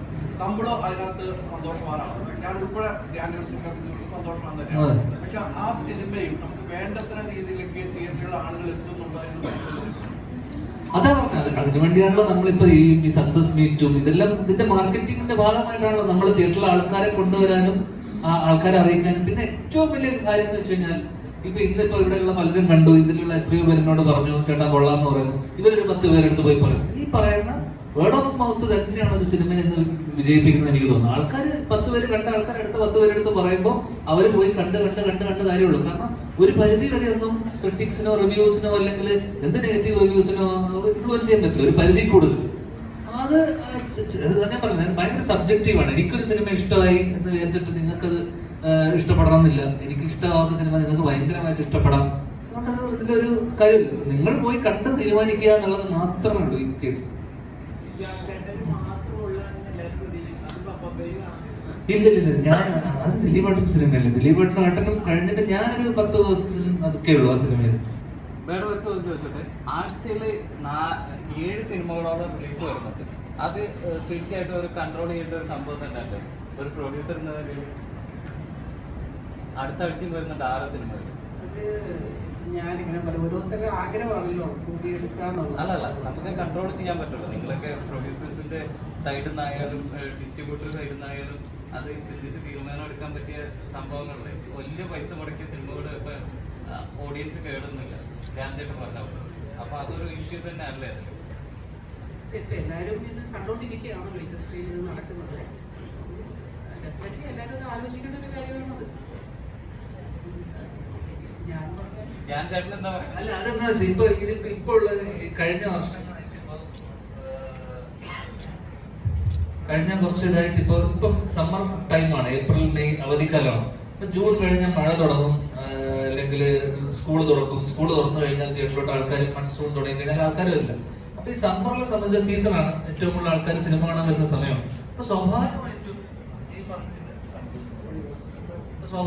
എല്ലാ ആഴ്ചയും കഴിഞ്ഞ എല്ലാ ആഴ്ചയും തന്നെ 4 സിനിമകൾ ഉണ്ട്. കാരണം ഇതൊക്കെ തീരുമാനിക്കേണ്ടത് അതത് പ്രൊഡ്യൂസേഴ്സും അവരുമാണ് തീരുമാനം എടുക്കേണ്ടത്. ഇത് കൺട്രോൾ ചെയ്യാന്ന് പറയുന്നത് പ്രൊഡ്യൂസർ അസോസിയേഷന്റെ ബാധ്യതയല്ല ഇത് കൺട്രോൾ ചെയ്യുന്നത്. ആ ബാനറും ആ സിനിമയുടെ ബന്ധപ്പെട്ട ആൾക്കാരുമാണ് ഇത് തീരുമാനിച്ച് അവരുടെ സിനിമ ഞങ്ങൾക്ക് ഈ റിലീസ് വേണം, നമുക്ക് ഈ സമ്മർ കഴിഞ്ഞു പോയാൽ തിയേറ്ററിൽ ആള് കയറില്ല എന്നൊക്കെ അറിഞ്ഞിട്ടാണ് അവര് കൃത്യമായി പ്ലാൻ ചെയ്തിട്ടായിരിക്കും അവർ റിലീസ് ചെയ്യുന്നുണ്ടാവും. പിന്നെ എന്താണെന്ന് വെച്ചാൽ നമ്പർ ഓഫ് സിനിമകൾ എണ്ണം വളരെ കഴിഞ്ഞ കുറച്ച് വർഷത്തിനിടയിൽ ഒരുപാട് കൂടി. അത്രമാത്രം സിനിമകൾ ഈ വർഷം എത്തിയപ്പോൾ അത് കുറഞ്ഞു. പക്ഷെ കഴിഞ്ഞ വർഷം അതിന് മുന്നത്തെ വർഷം കോവിഡിന് ശേഷമൊക്കെ ആൾക്കാർ കാണണം, എല്ലാവർക്കും ജോലി വേണ്ടേ, എല്ലാവർക്കും പണി വേണ്ടേ. കോവിഡിന് ശേഷം നമ്മൾ ഈ പറഞ്ഞ ഡിജിറ്റൽ മീഡിയ ഇതൊക്കെ വളർന്നത് ഇതിനോടൊപ്പമല്ലേ. ഡിജിറ്റൽ വളർന്നു, ഓൺലൈൻ വന്നു, ഇതൊക്കെ ഈ വളർച്ചയൊക്കെ സംഭവിച്ചതാണ്. അപ്പൊ ആൾക്കാർക്ക് ജോലി വേണം, പുതിയ പുതിയ സിനിമകൾ സംഭവിക്കണം. അപ്പൊ അത്രമാത്രം കോവിഡിന് ശേഷം സിനിമകൾ പെരുകി എന്ന് വെച്ച് കഴിഞ്ഞാൽ എണ്ണം കൂടി. അപ്പൊ ഇതെല്ലാം അക്കോമഡേറ്റ് ചെയ്യാനുള്ള ഇതില്ല ഒരു വർഷത്തിനകത്ത്. അപ്പൊ സ്വാഭാവികമായിട്ട് എല്ലാ ആഴ്ചയും 3-4 റിലീസ് ഇതിന് ശേഷം വന്നു. അത്രയും അത് പിന്നെ കുറെ ഓൺലൈൻ പ്ലാറ്റ്ഫോംസ് വന്നു, OTT വന്നു, പാതി വഴിയിൽ നിന്നുപോയ കുറെ പ്ലാറ്റ്ഫോംസ് ഉണ്ട്, OTT റിലീസുകൾ വന്നപ്പോ ഈ ഡിമാൻഡും സപ്ലൈന്റെ മാറ്ററാണ് ഇത്. അപ്പൊ ഇപ്പോ ഈ പറഞ്ഞ 7 റിലീസും ഇതൊന്നും അസോസിയേഷൻ ഇതിനകത്തൊന്നും ചെയ്യാനുള്ള ഇതില്ല. അതായത് ബാനറിന് ചെയ്യാന്നുള്ളത് മാത്രമേ ഉള്ളൂ. മാഡം, ഈ അസോസിയേഷന്റെ കാര്യം പറഞ്ഞപ്പോൾ ചോദ്യങ്ങൾ ചോദിക്കാം. ഇപ്പം ഈ ലിസ്റ്റ് പുറത്തു വിടുന്നത് നമ്മുടെ ചെലവ് കണക്ക്, ഏത് കോടിയുടെ കണക്ക്, അതുമായിട്ട് വലിയ വിവാദങ്ങൾ നിലനിൽക്കുന്നു. കഴിഞ്ഞ ദിവസം വിജയബാബു ഒരു പോസ്റ്റ്, എന്റെ സിനിമ ലാഭത്തിലാണ്, നിങ്ങൾ കണക്ക് കൂടുമ്പോൾ ശ്രദ്ധിക്കണമെന്ന് പറഞ്ഞിട്ട്. മേഡം അസോസിയേഷന്റെ ഒരാളാണ്, ഇത് തർക്കത്തില്ല, മത്സരിച്ച ഒരു വ്യക്തിയൊക്കെയാണ്. അത്തരം കണക്ക് കൊടുക്കുന്ന സിനിമാ മേഖലയ്ക്ക് തകർച്ചയാണ് ഞാൻ സ്വയം കാണുന്നുണ്ട്. പല പ്രൊഡ്യൂസർമാരും വന്നിട്ട് തിരിച്ചു പോകുന്നു, പല സ്വപ്നങ്ങളും ഇല്ലാതാകും, പുതിയ പുതിയ ഡയറക്ടറുടെ സ്വപ്നങ്ങൾ ഇല്ലാതാകുന്നുണ്ട്. അവരെവിടെ നിന്ന് ഒരു പ്രൊഡ്യൂസറെ പിടിച്ചുകൊണ്ട് വരുന്നതായിരിക്കും. ആ സമയത്ത് ഇങ്ങനെ കണക്ക് പുറത്തുകൊണ്ട് നഷ്ടക്കണക്കുകൾ, ലാഭത്തിലാണ് ജനുവരി തൊട്ട് സിനിമയുടെ അത്രയും ലാഭം ഇറ്റടിച്ച സിനിമകളുണ്ടോ നമ്മള് ലോകമെമ്പാടും അറിയിച്ചു മലയാള സിനിമ. അതിന്റെ ഇടയിലാണ് ഇങ്ങനെ കണക്കുകൾ പുറത്തു. അത് മേടത്തെ സംബന്ധിച്ചിടത്തോളം അത് ബുദ്ധിമുട്ടുണ്ടാകും. ഈ സിനിമ ഉൾപ്പെടെയാണ് ചോദിക്കുന്നത്. അവര് അങ്ങനെ ഒരു തീരുമാനം എടുക്കാനുള്ള കാരണം എനിക്ക് തോന്നുന്നത് ഒരുപാട് OTT ആദ്യം നമുക്ക് കോവിഡ് കഴിഞ്ഞപ്പോൾ OTT വന്ന ഒരു വലിയൊരു മീൻസ് ഇൻഡസ്ട്രിയിൽ ഒരു ബൂം ഉണ്ടാക്കി, ഒരുപാട് മൂവീസ് എടുത്തു. പക്ഷെ ഒരു പോയിന്റിൽ അവർ നിർത്തി. ഇപ്പം നമ്മൾ ഒരുപാട് മൂവീസ് പോകാതിരിക്കണം അല്ലേ, ഒരുപാട് പ്രൊഡ്യൂസേഴ്സിന് നഷ്ടമുണ്ട്. എനിക്ക് തോന്നുന്നു അങ്ങനെ ഒരു നഷ്ടം കൂടുതലുണ്ടാവാതിരിക്കാൻ വേണ്ടിയിട്ടായിരിക്കാം. കാരണം ഇതിപ്പം നമ്മളായിരിക്കും നേരത്തെ OTT പ്ലാറ്റ്ഫോംസ് എന്ന് പറഞ്ഞാൽ നമ്മൾ മൂവി ഇറങ്ങുന്നതിന് മുന്നേ അവർ എടുക്കുമായിരുന്നു. ഇപ്പം ആരും എടുക്കുന്നില്ല. ഇപ്പോൾ അവർ തിയേറ്ററിൽ റിലീസ് അതിൻ്റെ ബോക്സ് ഓഫീസ് നമ്പേഴ്സ് ഒക്കെ കണ്ടിട്ട് അവർ എടുക്കുള്ളൂ. അപ്പം അങ്ങനെ എനിക്ക് തോന്നുന്നു അങ്ങനത്തെ ഒരു പ്രൊഡ്യൂസേഴ്സിന് അങ്ങനെ ഒരു ഭയങ്കരമായിട്ട് ഇനി വരുന്നതുകൊണ്ട് നഷ്ടമൊന്നും ഉണ്ടാവരുതെന്ന് വിചാരിച്ചിട്ടായിരിക്കണം എനിക്കതാ ഫീൽ ചെയ്തത്. കാരണം ഒരു ബിസിനസ്സിനെ അത് കംപ്ലീറ്റ്ലി അത് ബാധിക്കാൻ പാടില്ല എന്ന് വിചാരിച്ചിട്ടായിരിക്കാം. ഇൻഡസ്ട്രി ഭയങ്കര ലോസിൽ പോകും. എല്ലാ മൂവിയും നമുക്ക് തിയേറ്ററിൽ ഓടി നമുക്ക് കിട്ടിയില്ലെങ്കിൽ പിന്നെ നമുക്ക് പ്രൊഡ്യൂസറിലുള്ള ഒരു സെക്യൂരിറ്റി എന്ന് പറയുന്നത് ഈ OTT പ്ലാറ്റ്ഫോമും സാറ്റലൈറ്റും ആയിരുന്നു. അപ്പോൾ നമുക്ക് OTT വന്നപ്പോൾ സാറ്റലൈറ്റിൽ നമുക്ക് കുറഞ്ഞു, ഇപ്പം എല്ലാ മൂവിയും സാറ്റലൈറ്റിൽ പോകുന്നില്ല. അങ്ങനെ കുറേ ബുദ്ധിമുട്ടുകൾ പ്രൊഡ്യൂസേഴ്സ് ഫേസ് ചെയ്യുന്നുണ്ട്. അപ്പം അതൊക്കെ കൊണ്ടായിരിക്കണം. അല്ല മേഡത്തിന് ഇപ്പൊ ഈ സിനിമയുടെ തന്നെ കണക്ക് അടുത്ത മാസം കണക്ക് പുറത്തുകൊണ്ടാണ് ബിസിനസ് നടന്നിട്ടുണ്ടാവും. ബിസിനസ് നടക്കും, OTT ബിസിനസ് നടക്കാം, സാറ്റലൈറ്റ് ബിസിനസ് നടക്കാം, ഓവർസീസ് നടക്കാം. ഇതിന്റെ എല്ലാം കൂടി ഒരു കണക്ക് വിട്ടുകയാണെങ്കിൽ അത് സിനിമ ഒരു പരാജയമായിട്ട് കാണാൻ പറ്റില്ല. അങ്ങനെയെങ്കിലും ചേർക്കണം എന്ന് ആഗ്രഹമുണ്ട്. അതൊരു ഗ്രൂപ്പ് അസോസിയേഷൻ എടുക്കുന്ന ഒരു തീരുമാനമല്ലേ. അപ്പൊ നമ്മൾ പേഴ്സണലി ഒന്നും നമുക്ക് അങ്ങനെ പബ്ലിക് എന്റെ തീരുമാനം ഇതാണ് എന്ന് എനിക്ക് പറയുന്നത് ശരിയല്ലല്ലോ. നമ്മൾ അവരുടെ കൂടെ നിൽക്കുക, അസോസിയേഷന്റെ കൂടെ സപ്പോർട്ട് ചെയ്യുക എന്നുള്ളതാണല്ലോ ആഗ്രഹമുണ്ട്. എന്താ എല്ലാ കണക്കും ഒരുമിച്ച് കൊണ്ടുപോകണം.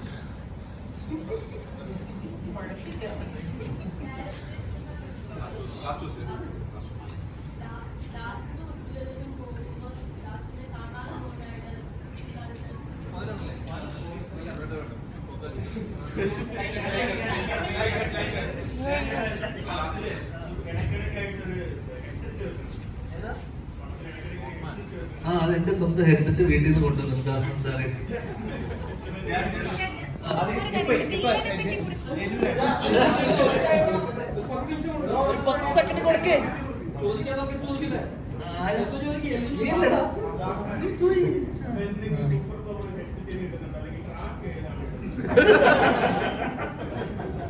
അത് ഏതാണ് ട്രാക്ക് ഇട്ടത്? അത് എന്താ പാട്ടാണ്? മൈക്കിൾ ജാക്സൺ അല്ലല്ല സിനിമയിൽ സിബിയിലാണോ? നീയാണോ മൈക്കിൾ ജാക്സൺ? സിബിയിലാണോ?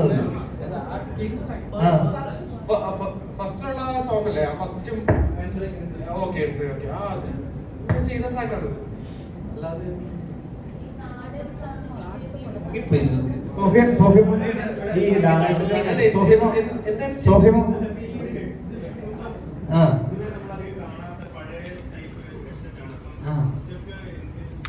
ഇതൊക്കെ എന്തിനാണത്?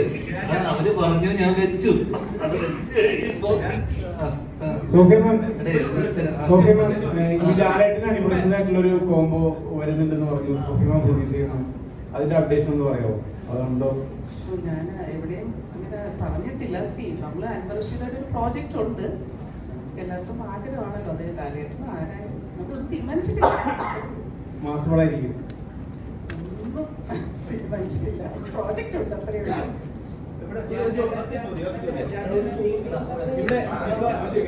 ഇവിടെ ഇറങ്ങുന്ന എല്ലാ സിനിമകളിലെയും റിവ്യൂ അടിസ്ഥാനത്തിൽ നമ്മൾ നോക്കുകയാണെങ്കിൽ എല്ലാവരും നല്ല പോസിറ്റീവ് റിവ്യൂ പറഞ്ഞിട്ട് പോകുന്നു.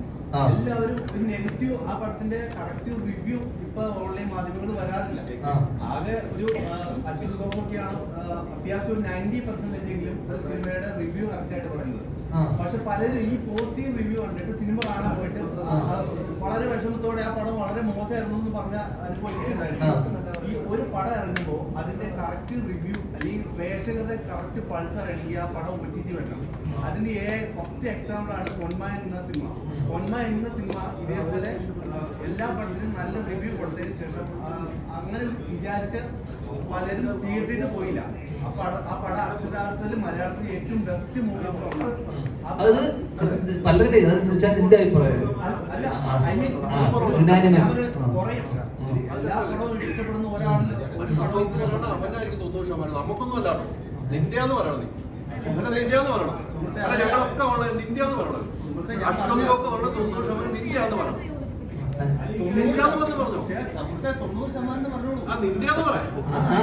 ബാക്കിയുണ്ടായിരുന്നു പറയണ്ടത്.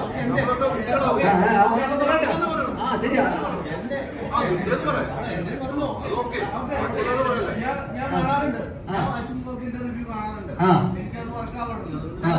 എല്ലാമല്ല എന്താ പറഞ്ഞേ ഫസ്റ്റ് ഇപ്പൊ എന്താ നിന്റെ ചോദ്യം?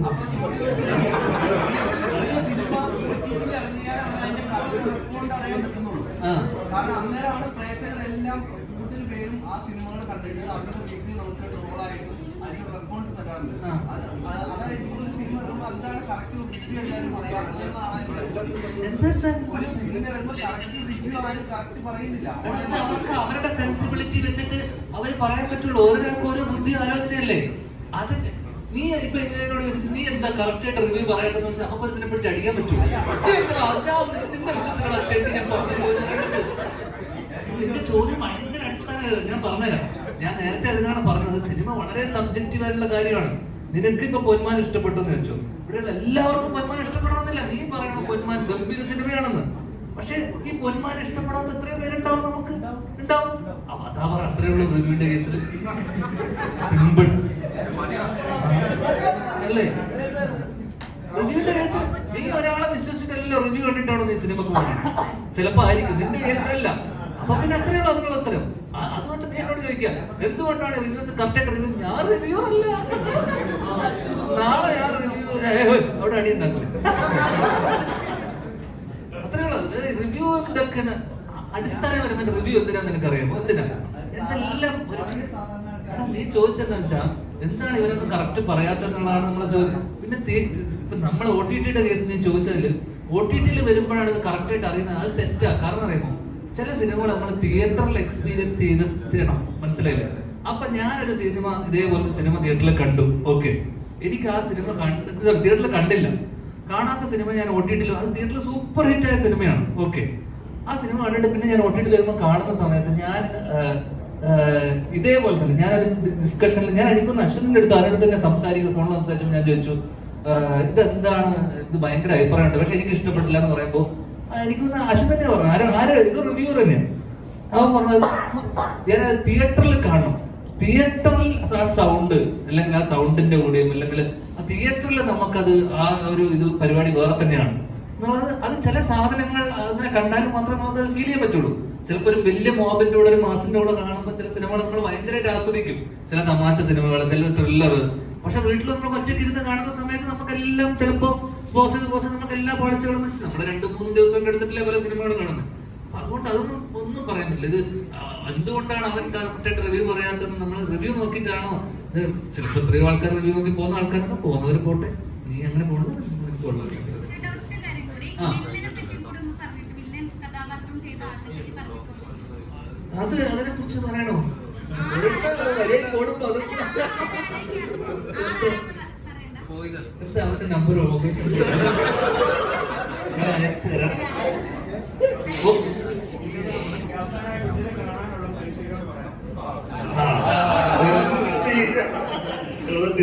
അതിനാണ് ഞാൻ ആളെ കൊണ്ടുവരുന്നത്.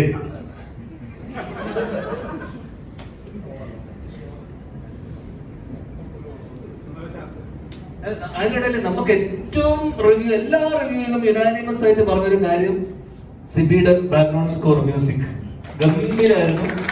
അത് ഈ സിനിമ ഒരു പരിധി വരെ ഞാൻ രാത്രി സിബിക്ക് മെസ്സേജ് അയക്കുകയും ചെയ്തു. എന്ന് വെച്ചാൽ ഈ സിനിമയുടെ സെക്കൻഡ് ഹാഫ് അല്ലെങ്കിൽ സിനിമയെ പിടിച്ചു നിർത്തിയത് തന്നെ എല്ലാവരും പറഞ്ഞു. ഞാൻ ഈ വായിച്ച കണ്ട എനിക്ക് അയച്ചു തന്ന റിവ്യൂസിലൊക്കെ തന്നെ എടുത്ത് പറഞ്ഞ കാര്യം ഈ സിനിമയുടെ സ്കോറിങ് ഗംഭീരമായിരുന്നു. അവസാന വാക്ക് റോണി, ഡോക്ടർ റോണി. ഉജ്ജ്വലം കാണാൻ പ്രത്യേകിച്ച് കാരണങ്ങളൊന്നും നിങ്ങൾ തേടേണ്ട ആവശ്യമില്ല. നമ്മൾ ഞാൻ പറഞ്ഞ പോലെ തന്നെ റിവ്യൂസ് നല്ലതാണ്, അവരുടെ അഭിപ്രായങ്ങൾ നല്ലതാണ്. പക്ഷെ അത് സ്വന്തം അഭിപ്രായമായിട്ട് എടുക്കാതിരിക്കുക എന്നുള്ള മാത്രമേ അടുപ്പുള്ള ആരെങ്കിലും കണ്ടിട്ടുണ്ടെന്നുണ്ടെങ്കിൽ നിങ്ങളുടെ അടുപ്പമുള്ള ആരെങ്കിലും സിനിമ കണ്ടെങ്കിൽ അവരോട് ചോദിക്കുക, അല്ലെന്നുണ്ടെങ്കിൽ നിങ്ങൾ പോയി കാണുക. ഈ പറഞ്ഞ പോലെ തന്നെ ഇപ്പോൾ ഞാൻ പറഞ്ഞ പോലെ തന്നെ KGF ചാപ്റ്റർ 1 ഇവിടെ ഭയങ്കരമായിട്ട് എന്താ പറയാ 2-ന്റെ അത്ര ഓടിയൊരു സിനിമയല്ല. ഞാൻ ശരിക്കും OTT വന്നതിന് ശേഷം കണ്ടതാണ്. അപ്പൊ നമുക്കത് പിന്നെ OTT വന്നപ്പോഴാണ് മനസ്സിലായത് ഇത്രയും അത് ഒരിക്കലും തിയേറ്റർ എക്സ്പീരിയൻസ് മിസ്സാവാൻ പറ്റാത്ത ഒരു സിനിമയാണ്. അപ്പൊ ചില സിനിമകൾ നമുക്ക് തിയേറ്ററിൽ കണ്ടാൽ മാത്രമേ ഇഷ്ടപ്പെടുകയുള്ളൂ. ഇതങ്ങനെ തിയേറ്ററിൽ കാണേണ്ടതായ വിഷ്വലിയും അതുപോലെ തന്നെ ടെക്നിക്കലും ഒക്കെ സൗണ്ട് ആയിട്ടുള്ള നല്ല പെർഫോമൻസുകളുള്ള നല്ലൊരു സിനിമയാണ്. തിയേറ്ററിൽ പോയി കാണാൻ ശ്രമിക്കുക. Thank you.